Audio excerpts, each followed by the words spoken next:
Danas radimo dva namaza. Jedan od njih je namaz mijetela, a drugi je karamela.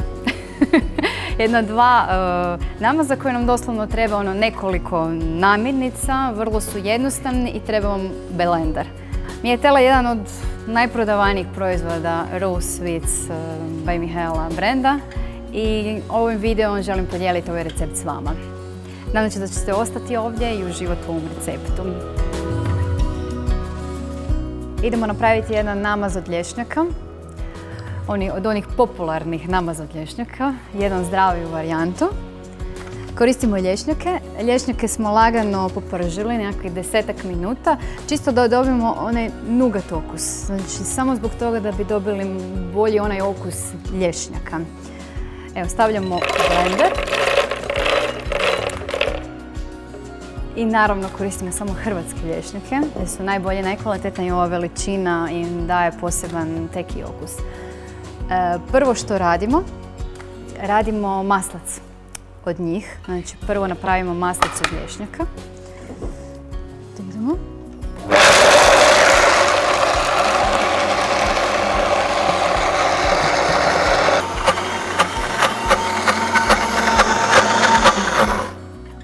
Vitamix dignuli skroz na najjače, na 10 i uz pomoć ovog štapa.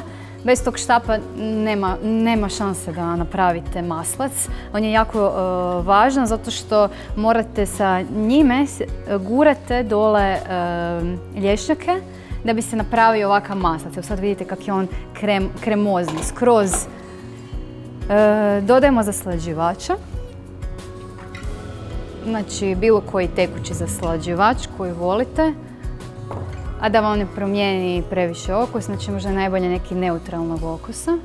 Stavljamo kakao u prahu.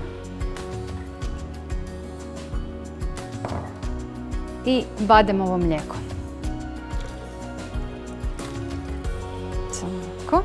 I to ćemo pomiješati. Znači, u ovom namazu imate minimalno 50% lješnjaka.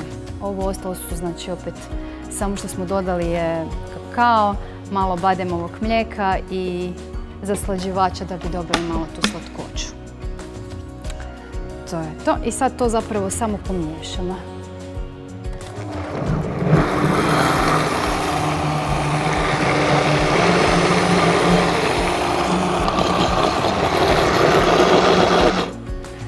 Znači, opet kod miješanja ovog namaza koristite si štap, jer ipak se maslac slijepi gore na stjenkama, a da bi se povezalo sve zajedno sa kakaom, zaslađivačem, dobro si je pomiješati. Znači, ovo vam je kao zamjena u klasičnoj kuhinji za kuhaču. Vam je ovaj štap. Evo ga. I sad imamo ovdje jedan kremozni namaz. Evo, možete vidjeti sad kako to izgleda. Bacit ću tu u staklenku. Takav slični namaz možete kupiti pod brandom Raw Sweets by Mihaela, zove se Mijetela. Naziv je dobio po mojoj kćerki, naravno, koja je prvo degustirala taj namaz i obožava ga. A mi ga danas ovdje možemo degustirati sa ovim keksićima koje ću vas naučiti raditi u jednom drugom videu. Sljedeći namaz radimo karamelu. Puno ljudi me pitalo kako radiš sirovu karamelu. Evo ga, sad ćemo vam pokazati kako radimo sirovu karamelu. Ovdje smo napravili maslac od badema. Znači, isto ga radite koji kako smo radili maslac od lješnjaka, kako ste vidjeli. Znači, isti sistem. Mogu biti i sirovi. Znači, ovdje nam nije bitan onaj okus kao kod lješnjaka da nam je nugat. Znači, može biti obični sirovi bademi.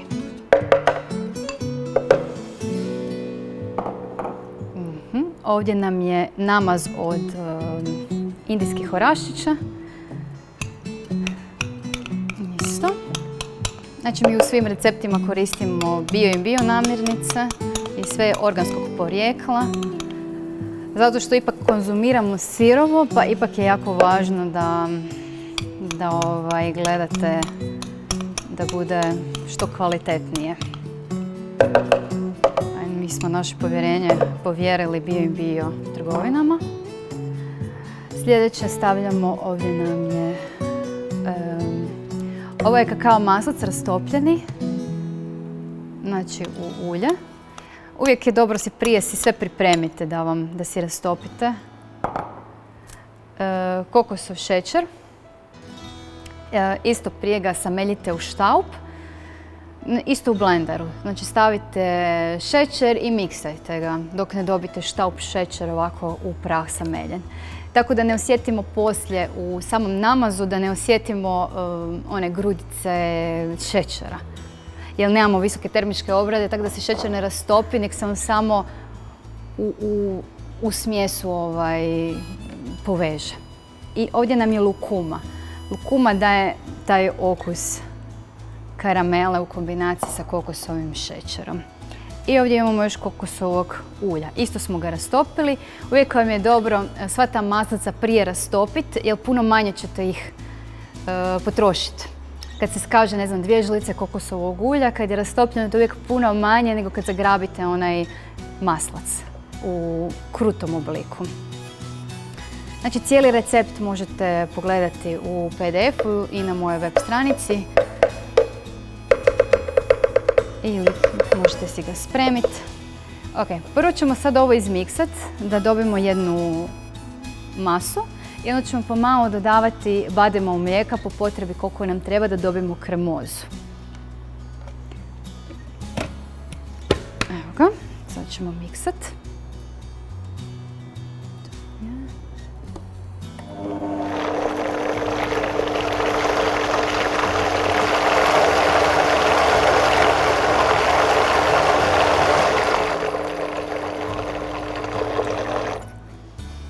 Ok. Viš kak je lijepi. Odličan je. Stavit ćemo samo malo bademovog mlijeka, čisto malo. Nećemo previše. I to ćemo još pomiješati.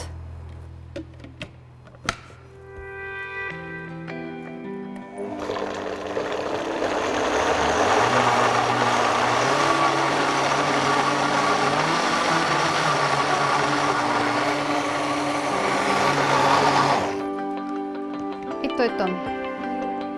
Možete ga staviti u hladnjak i onda će vam biti onak malo krući. Možete koristiti za nekakve kreme, kolače, torte, kao nekakvu kremu unutra za punjenja razna. Za bilo što vam treba. Jer on će se u hladnjaku stvrdnuti i postaće baš onako čvrsta krema koja se može koristiti na sve drugo. Ili možete imati u hladnjaku pa koristiti ovako jesti na žlicu, na nekakve krekere, na nekakve keksiće, šta god, po želji. Pretplatite se na moj kanal, uživajte u receptima, svaki tjedan donosimo novi recept, nove ideje, ostavite komentare ispod, pratimo se dalje, uživajte.